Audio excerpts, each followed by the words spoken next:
By Teresa Java, Free Press Staff, December 27, 2017. File 2 supermoons will take place in January, including a rare blue moon lunar eclipse. Monroe County, the countdown for the new year is on, and if you're planning on watching the sunset on New Year's Day, you may want to turn around. Opposite the setting sun, a supermoon will be low-hanging in the sky, and experts say that's the best time to see it. This is the second supermoon in a three-part sequence. First happened Dec. 3. If you missed it, January 1st is your chance to see it again. A rare one follows at month's end. The moon's orbit isn't perfectly circular, nor is the Earth perfectly centered within.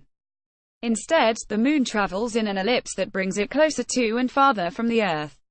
The moon orbits the Earth every 27 days. A supermoon is when the moon is closest to the Earth on its orbit. The moon's closest orbit point, called the perigee, is 30,000 miles nearer to Earth than its further point, apogee. The average distance between the two bodies is 238,900 miles.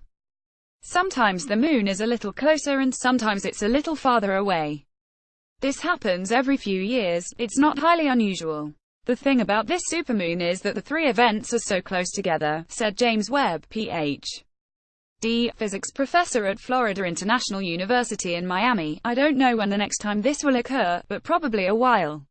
It just so happens the way things are moving right now, we're at the perigee.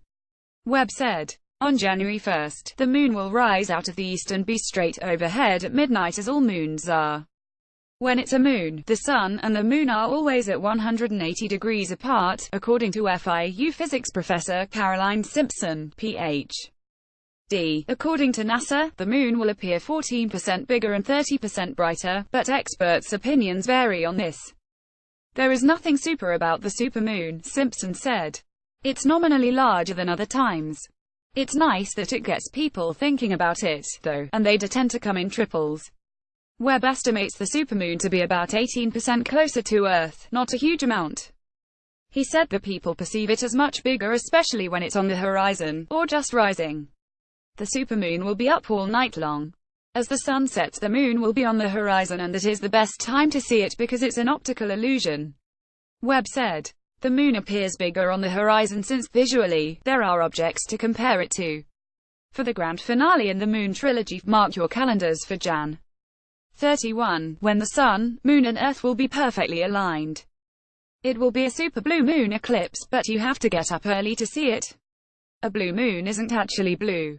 The name refers it being the second moon in the calendar month, which is rare as it happens only once every 2.5 years.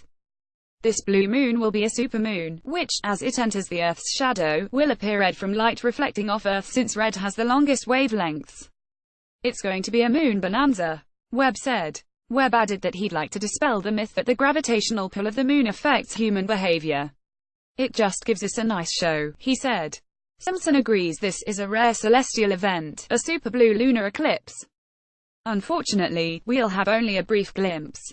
We aren't well placed to see the eclipse here, she said.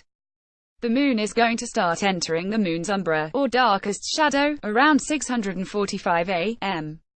It's going to set at 7:02. So there will be about 15 minutes there to see it turn red from 6:45 to 7 a.m. If you have a clear view of the western horizon, you will see the partial eclipse as the moon sets. Chiava at KeysNews.com